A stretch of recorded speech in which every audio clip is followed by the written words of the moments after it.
Because I'll tell you, you know what it's like. It's exhausting having these conversations. You know, you're always emotionally invested. It always has a part to do with your identity. But people need to have the conversations. You know, that's one of my big things is like having a podcast. You have to have the conversations. You can't just stifle the other viewpoints and not allow them, you know, a platform to talk or speak or talk about their mind. You know, you have to have the conversation. You have to listen. You don't have to you don't have to agree. Yeah. You completely disagree. That's fine. But if you don't have the conversation, you start building up a wall between yourself and them.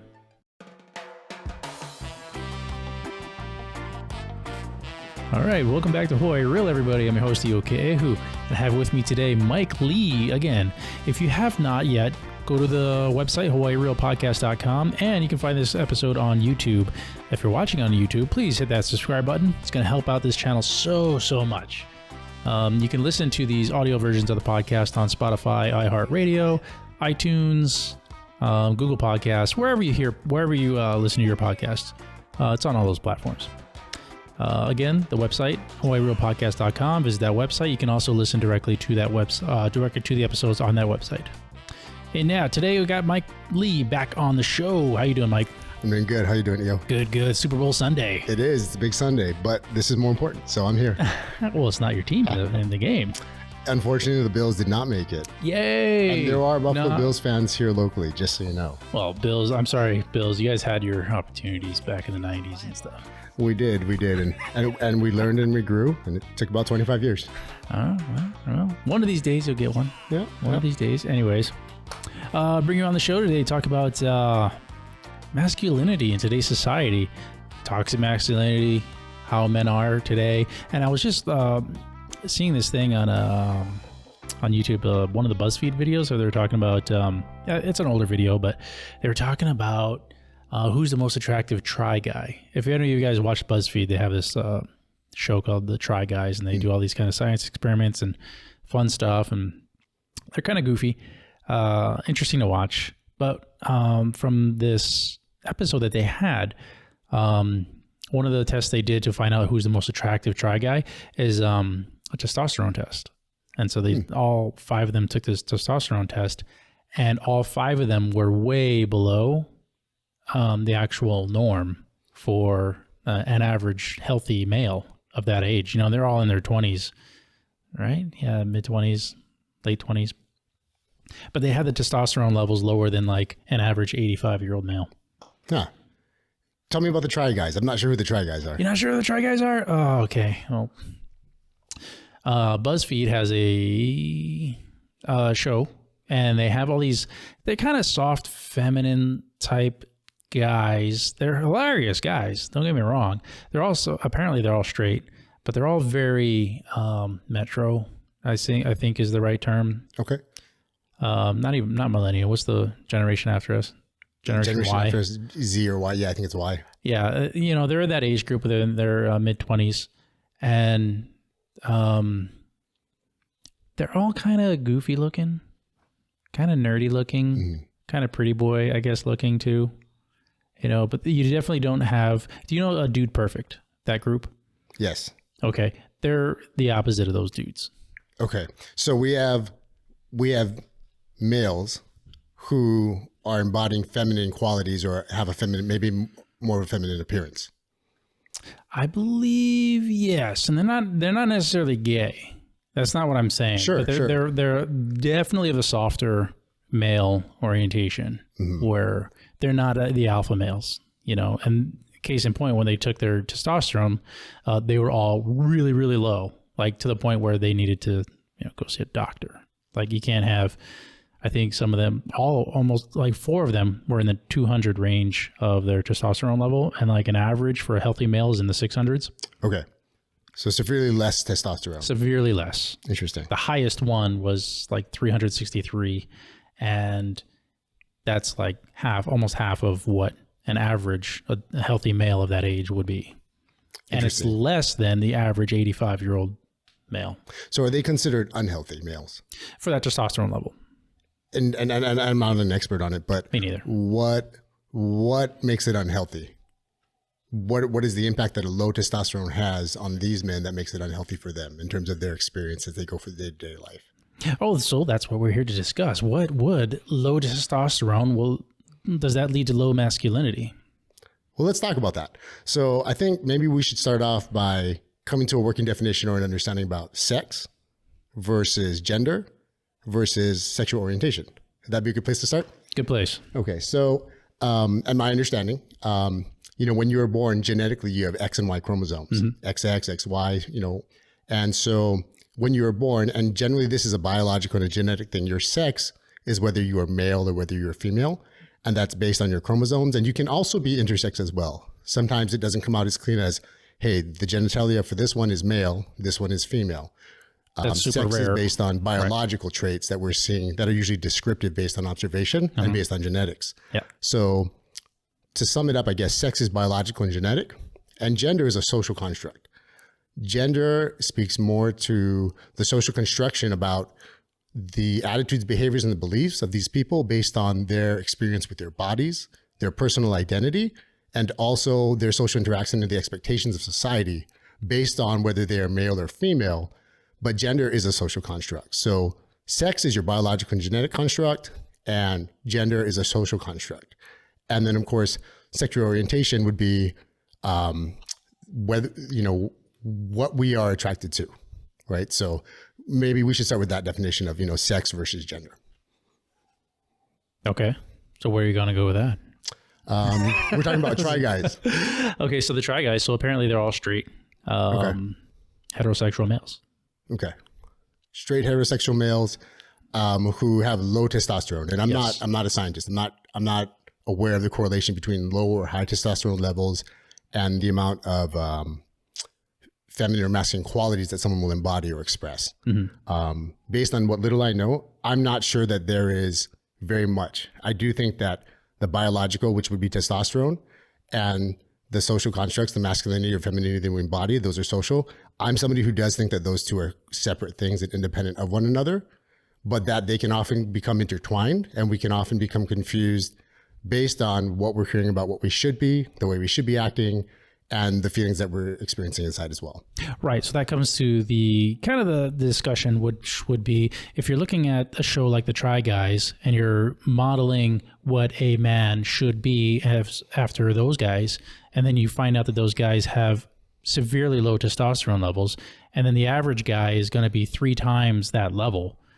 How does society want men to be? Do they want them to be, like the Try Guys? And I know this, it's a wide variety of people wanting one way or the other, but then you look at the, a group like Dude Perfect, who is engaged and made up of like these athletic alpha male type guys who are just constantly in competition with each other, constantly. And they have different build body types and everything like that too. So where does masculinity fit in between those two definitions, if we're just taking it off of like 2 groups of YouTubers? Interesting distinction that maybe I can try to make to get the conversation moving in a pointed direction. So male and female is our sex.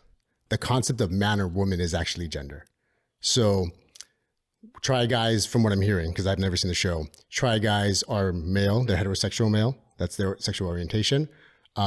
But the way they exhibit and express their gender may be more feminine in terms of, you were saying like the types of clothes they wear. How about the way they express themselves or the way they act? Very feminine. Okay, so give more me an to like if you're gonna watch them, they're gonna look like you might think they're gay.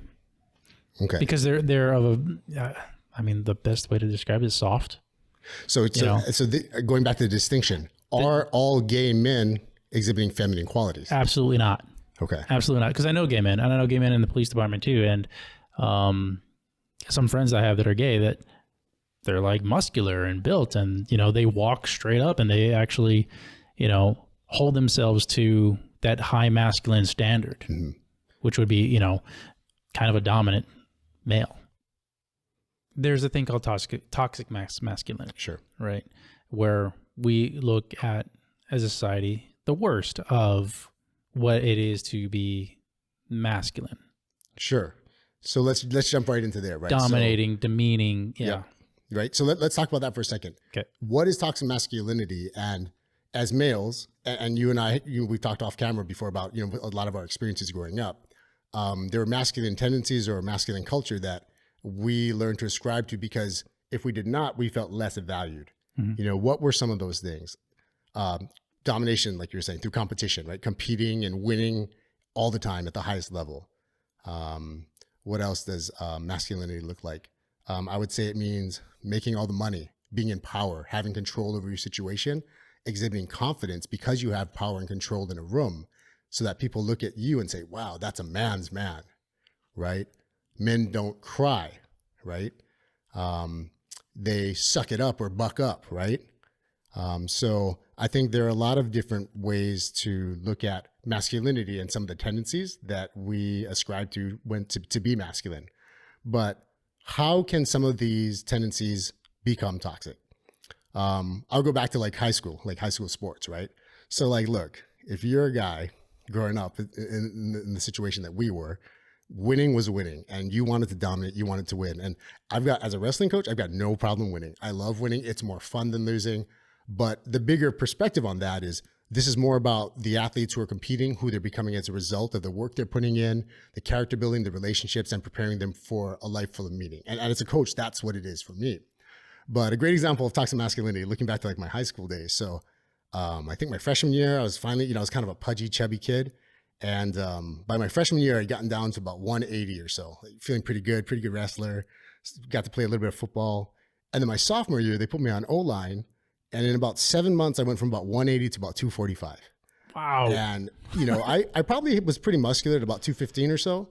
But a lot of it was, we want you to be bigger. And when we go out to eat, you'd be like, have another serving. And after 2-a-days for a week, going into season, 2-a-days when you have 2 or 3 practices in a day, we went to this place, throwback, the Flamingo Chuck Wagon over down by Ala Moana. And if you don't remember the Flamingo Chuck Wagon, they had prime rib, fried chicken, ribs a little bit later, corn, salad. And it was just a really simple local buffet that was anywhere between 10 and 15 bucks, in my childhood. Can't do that anymore. But I remember it was after football camp, doing 2-a-days. I was just a typical teenage high school sophomore. I wasn't popular. I wasn't like the most cool, most popular kid on campus. But I remember that night getting 3 pieces of prime rib, 7 pieces of fried chicken, and just loading my plate with ribs. And even hiding some rice under it so that people thought I was eating rice because I was one of the biggest guys on the team and I wanted to eat the most. It was a competition. And I'll tell you what, going home that night, and I did have a second plate and I was feeling sick by the second plate, but going home that night, everyone was like, oh yeah, Mike Lee, like that guy ate a ton. Did you see how much he ate? And there was a side of me that felt valued. I thought this was awesome. Like, okay, like, I'm just on the O-line. I don't really matter, but today there was a spotlight shown on me and it made me feel good. It made me feel valued. I spent an hour and a half to 2 hours that night at 4 a.m. on the toilet. And it was one of the more excruciating moments of my life. And you know what? Winning by all means, domination through competition. Did I find that social value on that team in terms of a football team? And was that a part of being masculine? Yes. Was that toxic? Was it unhealthy and violent to my body? 100%. So I think that's one example of toxic masculinity, right? Which is like competing and being in center of attention and dominating, showing that you're bigger and better than anyone else. And yeah, I ate more than almost everybody else there that night. Was that healthy for my body? No. In the long run, in the bigger picture, what I really learned was to value myself being in those positions, but to get to those positions, I was willing to sacrifice my body and do things that weren't healthy for me to get there. And I think that, a lot of the times when we say another form of toxic masculinity is a buck up or suck it up. Like, you got a problem, like, don't cry about it. You don't have to go find help for it. Just figure it out yourself as a male, And I'm not saying that positive things can't come from that. But after being 245 is an extension of that story, actually. The next year I was like, 245 is too heavy for me. So I wanted to get healthier. So in a matter of about 6 to 7 months, I went from 245 back down to about 178, 180. And I was feeling great. I was feeling healthy. But to be honest, in terms of toxic masculinity, I just wanted to look good again. I wanted my muscles back. I wanted girls to like me.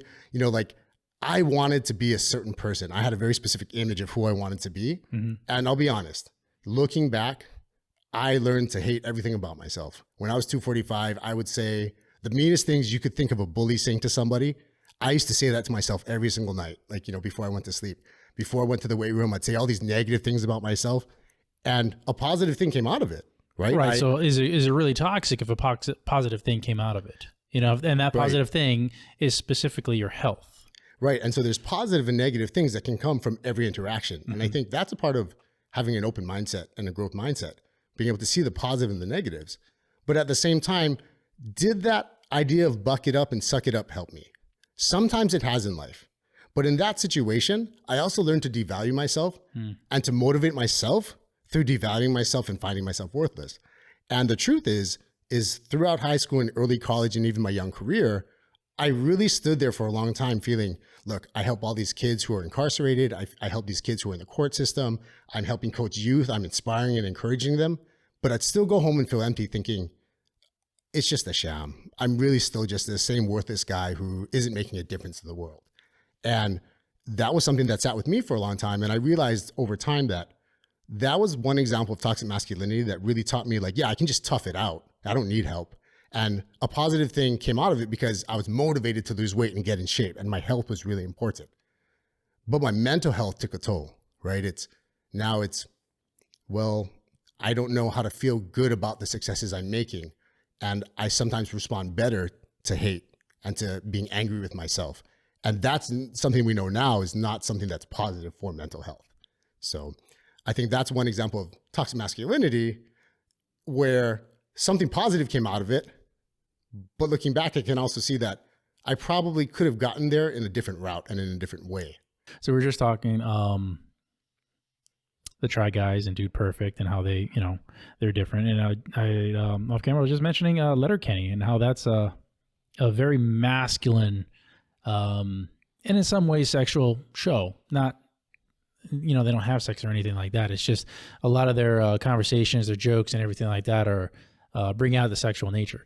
One of the great things about that show I like is that while it is bringing out a very masculine sense of humor, the writers are also very touchy on not going beyond the boundary of being bullying and not going on beyond the boundary of making the antagonist who's actually beginning that joke look too powerful. They always show the characters who are making any of these jokes in one way, shape, or form or another during that episode.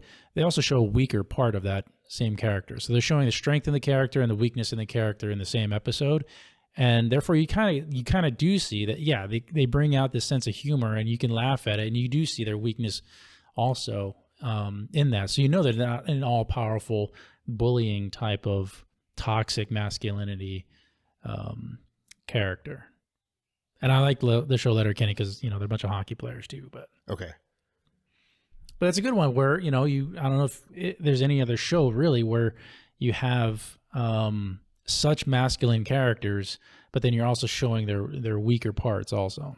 Yeah. And to be fair, I think based on what you're saying about TV shows, right? Like the capacity to show different qualities. Yeah. And that term toxic masculinity is not independent to masculinity. There are toxic forms of masculinity and femininity, but they're also empowering forms of masculinity and femininity as well. I mean, when you talk about masculinity, it could be, well, the man wears the pants, he's the breadwinner. The man, men, don't ask for help, they take accountability. There are a lot of positive things that can come out of being somebody who takes accountability, someone who's willing to be strong enough to have a conversation that someone else is not willing to have in a specific moment. There are a lot of positive things that can come from gender roles. So yeah, when we're speaking specifically about toxic masculinity, there are certain things that lead to extremely toxic social consequences. But it's kind of like that old story. It's like a Native American tale, and I'm not Native American, so no disrespect. But it's about a child talking to his grandfather or uncle about sometimes I feel hate in my heart, and sometimes I feel love. Like, which one wins in the end? And the older man tells the younger boy, it's the wolf that you feed more. And so we all have the capacity to exhibit qualities that are attributed to masculinity and qualities and trends that are attributed to being feminine, but we oftentimes will confuse those with sex. So we'll say, if I'm male, then I am predisposed to be this way. I'm not sure that neurologically as a baby, that a male is neurologically predispositioned to want to dominate through competition or to say, hey, I want less paternity leave because I have an M on my license. And I don't think a female is predisposed to say, I want to go into a lower paying, nurturing position because sexually I was born female. You know, and that's why gender is a social construct. And like you were saying earlier, gender is very different across culture, across society. So when we talk about what's good or bad for society, you also have to know your society as well, right? There are very different forms and notions of masculinity and femininity across cultures, across time, and across space as well, you know, depending on what country you're in or at what point you lived in as well. We're talking about Julius Caesar and whatnot. So, yeah. Yeah, because Julius Caesar was all about masculinity. Right. As far as we know. And he wasn't a big dude. You know, he was more of a thinker. Napoleon was also not a big dude. He was not a big dude, but very type A and very powerful and, you know, wanted things done. And those are the people, good or bad, they did move the world, you know, in one way, shape, or form or other. That's why we're still talking about them, you know, hundreds of years or thousands of years later. Right. When you create change, you'll be remembered. The bigger the change, for better and for worse. Right. Yep. Because that means you are having an impact on more than yourself, more than your garden, more than your plot, more than your land, more so on the communities, more so on your nations, more so on your island, more so on the world, right? There's a great quote from the movie Troy, where Achilles comes out of his tent kind of early on in the movie, where he's facing that huge dude in front of those two armies, in between the two armies. And the little boy has come to actually get Achilles out of his tent, wake him up and say, hey, you're late for the battle. And Achilles talks to the boys like, you know, have you seen the guy? He's like, yeah, it's the biggest warrior I've ever seen. It's like, that's why I'm going to fight him. The little boy's like, I wouldn't fight him.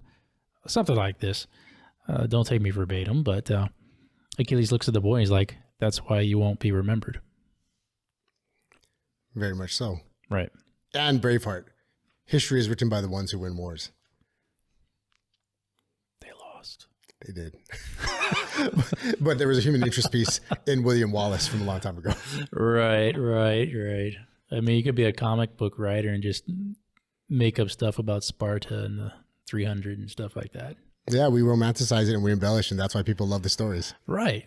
So you have a story like that where it's complete masculinity, uber masculinity, and it does really well at the box office. And again, you know, and what does well in the media are things that we can relate to and say like, hey, that confirms my confirmation biases, or things that we're like, no, I object to that. That's contradictory to my beliefs. You know, it's an action item.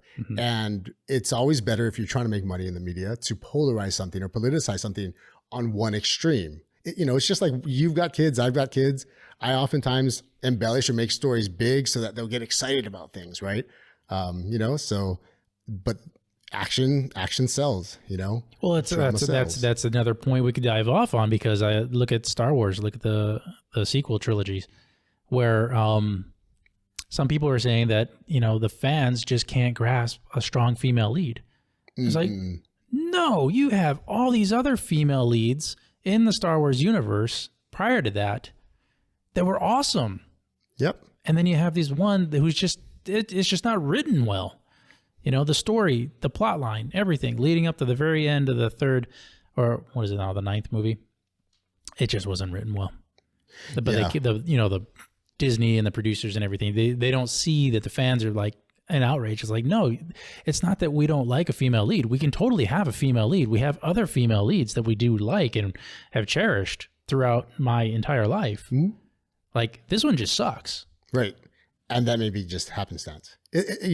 Why somebody doesn't like a movie is always going to be complex. Right. Because they're all looking for, here's why I didn't like it. Right. And then The Mandalorian comes out and you have another strong, very strong female lead character in that. And people fall in love with her. Which I've seen none of. Oh, gee. Okay. So, well. Interesting enough, we were talking about this off screen as well. Yeah. Just started rewatching Game of Thrones. Because I've seen it now, and I'm rewatching it right now. And sorry, spoiler. You know, if anybody hasn't. There's no more spoilers in Game of Thrones. If you haven't been there yet, too late. Who generally ended up making it? Almost every minority demographic. Tyrion, the dwarf. Jon Snow the bastard, Daenerys, Cersei. No. All the female leads. Cersei didn't make it. Well, not making it, but making it to the 7th, 8th season. Like who was able to retain their power and continue to make it throughout the series. It's more so like who survived. Like Littlefinger. Littlefinger survived till about the 7th or 8th season, right?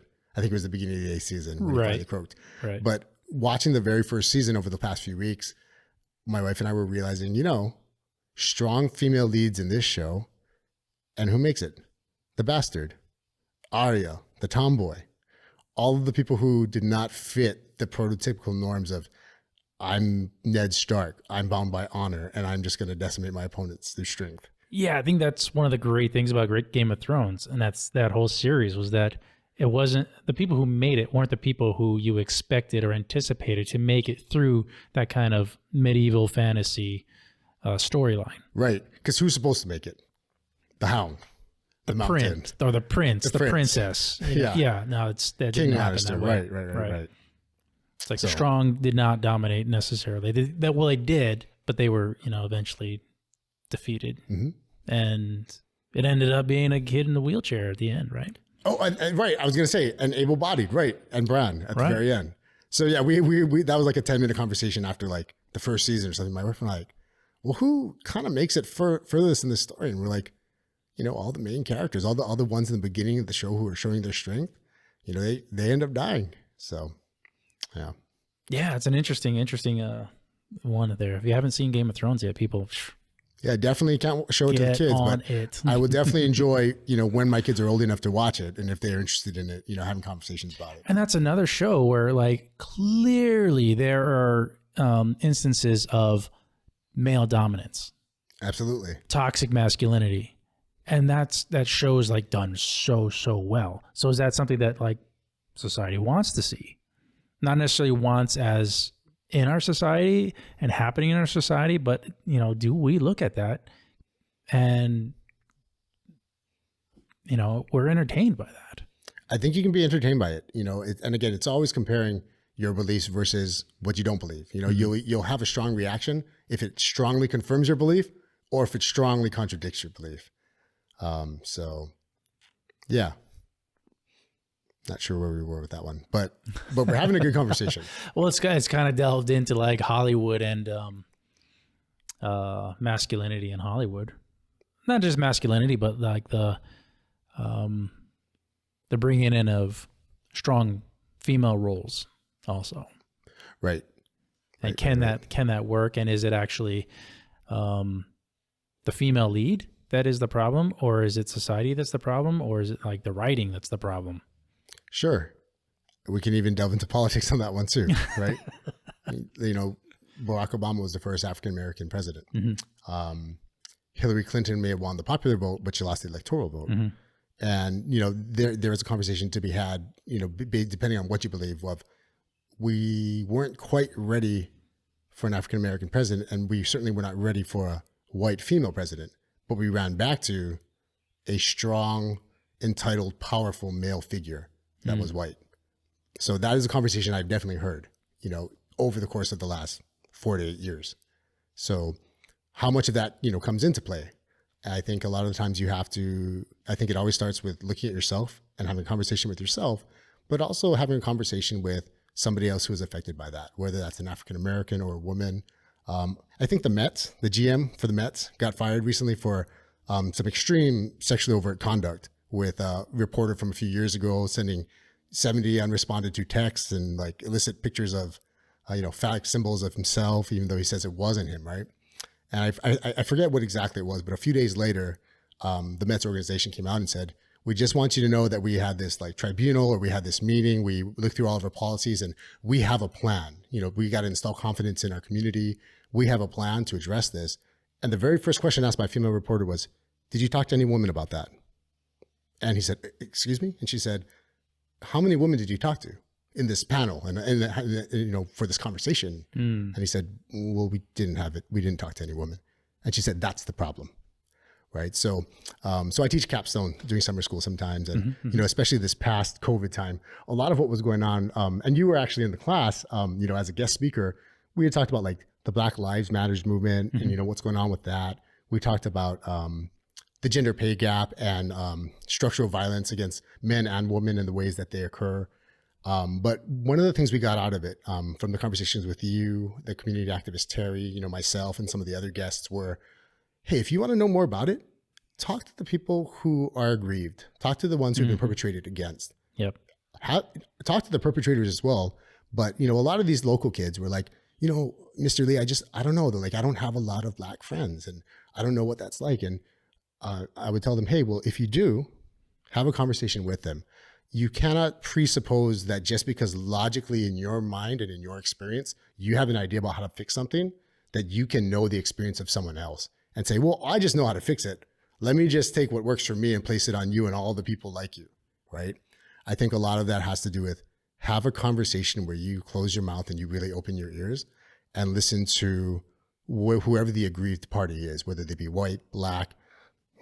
I was considered yellow a long time ago. Right? I call myself golden. Right. I'm not even local tan anymore.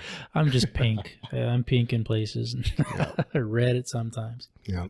Great talk. But recently we, you started up a men's group, kind of like a support group.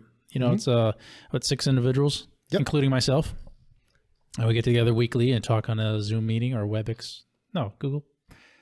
And you want to delve into that a little bit and why you started it and where you see it going from there. Yeah, for sure. So, you and 4 other individuals and myself meet up once a week in a men's group. But we'll start with maybe, kind of how that all started. So a classmate of mine recently came back to Hawaii. We were talking story. And just from conversation, one of the things that popped up, that I shared was, the highest rate by far for suicide is generally with males and generally middle-aged males. I think it's more like 40 to 60 or 30 to 50, something like that. He's really surprised to hear that. And that conversation led to something that I share, a lot with good friends of mine, which is we don't like using the word incompetent, like males are emotionally incompetent or have very low emotional IQ. But what it is when you're socialized as male, there are certain things, or when you're socialized as a man, there are certain things we are just less practiced and we are less versed in addressing certain types of emotions than our woman counterparts are. So a lot of the times, when we suck it up and we don't have book clubs, we don't always have the same types of girls' nights out. We're not on always a mass text chain, and we're not always going out once a month with the girlfriends. And now I'm not saying that men do not do that, but the way we have been told to work with our emotions and which emotions are valued and which emotions are not valued, and the way and the amount we have practiced using certain emotions, you can think of them like a muscle. There are certain situations in life that we are just not as prepared for. So males who are having a midlife crisis, maybe they be getting divorced or losing their kids in a custody battle. They may be losing all their hair, or their mothers and fathers have passed away and they feel alone and they feel isolated. A lot of them don't know, one, how to deal with those emotions and that type of emotional adversity. And 2, they're less practiced even doing things like reaching out to a network of male friends to talk about things like that. So as a response, me and my friend were having this conversation about that. And I was just kind of sharing that, well, men are generally emotionally incompetent by comparison when it comes to emotional adversity and grit. And he was like, hey, well, I'd like to learn more about that. And like, I got a friend, and all of a sudden we were like, hey, would you mind making me, maybe like I invite some friends and you invite some friends and we have a conversation as men. And it was really interesting because men's group has become a really popular thing over the last few years. Before, instead of getting too involved, but there's a strong Me Too movement. That means a lot of things to a lot of people back in about 2017. And in response to the Me Too movement, a lot of men sat there saying, how am I involved in a complicit way, in a direct way? Am I to cause, a lot of men start to ask questions. And so they kind of started these men's groups. But as a result of that, men's groups started occurring more and more often, not even related to the Me Too movement and, working on emotional diversity and strength. And what's happening is men are reconnecting in different ways and learning that they can be in an inclusive community that finds strength through solidarity, that celebrates the best parts of being a man in today's society, and also addressing some of the limitations and challenges that occur because of the experiences we've had, because of the way we view ourselves, and because of the way society has placed certain expectations on us. So men's groups now vary from, hey, this is a men's group specifically talking about rape culture. This is a men's group specifically talking about emotional strength. And some groups are just a bunch of guys who get together once a month, who have a couple beers and barbecue together and have fun. So in some ways, it's actually somewhat of a social network. So we entitled ours, men, the men's emotional network. And so 6 of us meet once a week, and we have conversations about what it means to be male, some of the things we love about it, some of the things that we may have been challenged about. But most of it's really just talking story, checking in, seeing how things are going. And, strength through solidarity and shared experiences, so much can be learned from hearing someone else say something that relates a little bit to us or gives us a new perspective on solving a problem that, well, I've never thought of that before, but hey, it works for him. Maybe I could try it for me. So we've had a lot of interesting conversations, and we're about a month in. It's pretty popular, and I've actually got about 5 or 6 more guys who are kind of pushing. They want me to open up a second group. And you know what it's like running a podcast. It just takes a little bit of extra time. Got to give a few hours to every group every week. And, finding a time when people can meet is also difficult with, their professional schedules and whatnot. But I think it really speaks to some of the things we're talking about in terms of men in today's society and their value and ways that they can learn to develop those emotional muscles that maybe we were less practiced at a younger age. And the same can go for females as well. Now, one thing is men and women are different in certain ways where, you ever run into that problem with like a spouse or a girlfriend where she's had a really bad day. She comes home and she's like, blah, blah, blah, blah, blah, blah, blah.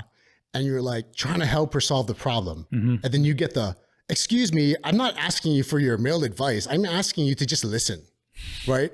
That's a conversation. And it goes both ways, male to female, child to dad, whatever. And so, people have said, well, maybe you can ask, do you need me to be listening for care right now? Or do you want me to help you problem solve? Mm-hmm.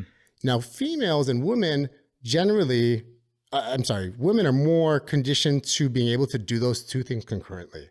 So when women are talking story, like to me, sometimes it's like chitter chatter, like 4 or 5 women talking all at the same time in a circle. And I'm so confused about what's going on. They're better practiced at listening for acknowledgement and to affirm and to validate someone's emotions and to understand and embrace those. And at the same time, giving them passive and clear clues about how to solve that problem. And they're better practiced at doing that at the same time. Where for us, a lot of the times, as a male and as a man, it's, well, if you're a man, then you're the knight in shining armor and your job is to save the day and solve the problem. Sometimes people in our lives want us to help them solve problems. Sometimes they need us to listen. They need us to care. And distinguishing between the two sometimes can be really difficult. So what was interesting in one of the meetings we had, we were talking about this exact phenomenon that occurs. And by and large, every single one of the people in the men's group said, the question was, is it men's responsibility to be able to distinguish between the two? And is it their fault if they're not able to do it well? Every single person that we asked felt it was their fault. And when we tried to delve into why they felt the onus was on them to be able to handle the problem, it became, well, I'm a man and I should be able to do it. And that's what I've been told by my female counterparts, right? So men's groups are good because we would have never had that conversation. And suddenly some of the men in the group were like, okay, so like maybe I'm not weak if I say, do you need me to listen for caring or do you need me to listen to problem solve? Because some of the men even said like they felt weak as a man having to distinguish between the two. So that's just one example of maybe some of the kind of conversations we have that lead to, I think, some really strong insight into how we can really harness the power of being a man in today's society to do what is best for ourselves, to lead meaningful lives, to do what is best for our families and society, and to really consider who we are as we're on this journey of life. And so we don't feel maybe socially or emotionally isolated, or that we can't ask for help, or that, we can't go to our neighbor and say, hey, would you mind if we had a conversation, instead of, I'm just going to send a nasty email or call the police because he keeps parking the car, wherever, however it might be. So, so we've been meeting in this men's group, and I think we've just had a lot of good conversations. And by meeting different people who are in different situations, anytime you're in that situation, you will learn more about yourself and learn more about other people if you've got an open mind and a willing heart, So That's kind of what we've been doing with our men's group. And, if you've ever heard of men's group and you're a man, I would definitely encourage you to try one out. And if that's not your thing, call up the boys every once in a while. Go out. You don't have to have a beer. You can have one if you want. I don't really care. But I am a life facilitator. When people ask me, like good friends, like, so what do you do? I tell them I'm a life facilitator. I create connections. I create connections for people to themselves, to each other, and to their environment and their community, whatever their environment is. So, professionally right now, I develop outdoor education programs for kids to connect to each other, from kids from other schools, and to learn together. But personally, I'm also a mediator by trade, even though I don't do it for money. I probably do about one a year, not very often. But that's kind of, for me, my whole role in my job in life, and the way I see myself is one of the few things that I do well is I create connections for people, insights to themselves, connections to other people. And again, to whatever your environment or community is. I want my kids to be kind and respectful and accountable. I want them to become engaged citizens, and I want them to become caring community members. That's a lot to ask. But if my kids can be those things, I have all confidence that they will be doing amazing things for themselves, for their communities, and for society. And I feel like as men, we should be having conversations now with our young boys. We should be having conversations with each other to just become the best versions of ourselves possible, and not to shut ourselves out to all of the possibilities that the universe is giving us. No, it's interesting that you would, you're talking about, I was just thinking about this while you're talking about it, bringing in your sons and stuff like that and having those discussions and conversations with them. Because we talk about with other adult males and stuff like that, but do we ever really sit down and have some of those hard conversations with our sons? That's an interesting question, and especially with the topic we've been talking about a little bit about gender. And it really just depends on what your personal beliefs are, right? Where you fall on sex versus gender versus sexual orientation. That's going to be up to you. But having conversations with kids who can understand them, I think it's always good to have kids think critically and to push themselves. Look, I'm going to get in a lot of trouble in middle school when my 7th or 8th grader, when Angel comes home and says, I got suspended today because of the way I expressed myself through my clothing. And then he's going to write me this long letter saying, here is exactly why I feel that, according to the rules, I've expressed myself in a way that does not go against the dress code. I'm going to be proud of him, but I'm also going to be like, dude, what are you doing? Why am I getting a call because you wanted to wear a hat that was offensive to someone? Right.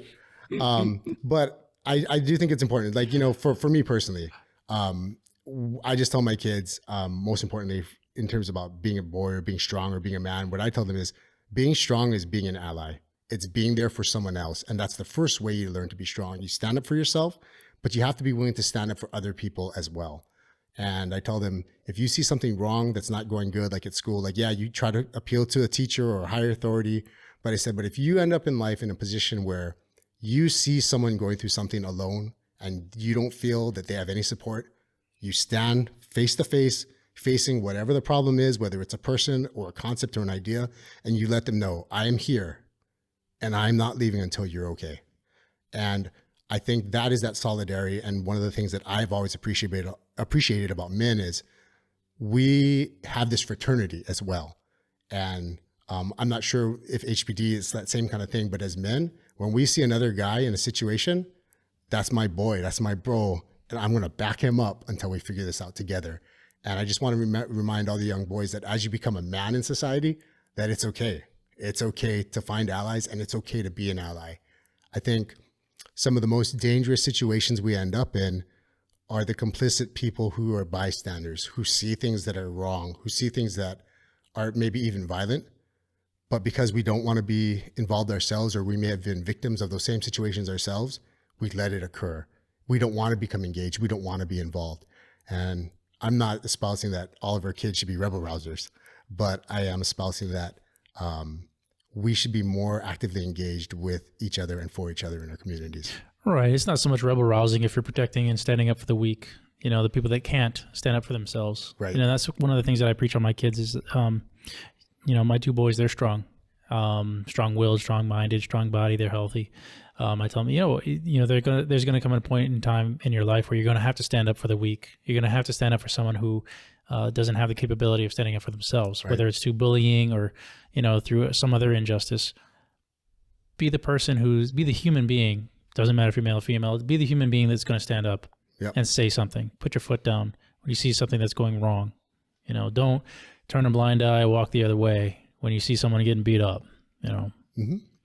And their generation has to deal with conversations that our generation didn't have to. Yeah. There's a lot of conversations we're having today that maybe should have happened 100 years ago, 50 years ago, 30 years ago. And people are like, why are we having this conversation? Can't we all just like move past everything? And well, you know what? We wouldn't have to have the conversation today if we'd had the conversation yesterday. And that's where we're at. And that whole conversation is a whole nother podcast episode. Absolutely. It's like what could have happened in the past that didn't happen in the past that could have made our society better today, or what did happen in the past that led us down to this road that we are on today. And I say props to the people who are willing to have the conversations and work at it. Because I'll tell you what, you know what it's like. It's exhausting having these conversations. You know, you're always emotionally invested. It always has a part to do with your identity. But people need to have the conversations. You know, that's one of my big things is why having a podcast, you have to have the conversations. You can't just stifle the other viewpoints and not allow them, you know, a platform to talk or speak or talk about their mind. You know, you have to have the conversation. You have to listen. You don't have to you don't have to agree. You completely disagree. That's fine. But if you don't have the conversation, you start building up a wall between yourself and them.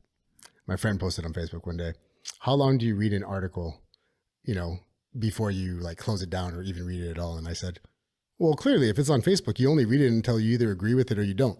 If you agree with it, you keep reading it. If you don't agree with it, you just close it down. Yeah. And I think, unfortunately, that's the mindset that a lot of people have. Yeah. Time's up, Mike. Thank you so much for coming on the show. It's been great, man. Absolutely, brother. Anytime you want, we can talk Buffalo Bills. We can talk conflict resolution. Maybe. We can talk how much we love our kids. And, you know. We can't talk Star Wars because you ain't even watching the Star Wars. I'm falling behind. I will put a shameless plug in for an outstanding show that was written and produced. The 7th season wasn't so great because they had different writers and producers. But I find the community of Stars Hollow an amazing community to be a part of. If you ever want to watch The Gilmore Girls on Netflix. The Gilmore Girls. Great. Okay, so if you like The Gilmore Girls, you're going to like Letterkenny on Hulu. Love it. Okay. Gilmore Girls first, then Letterkenny. No. All All right, everybody. Stay happy, boy. All right, brother. Take care.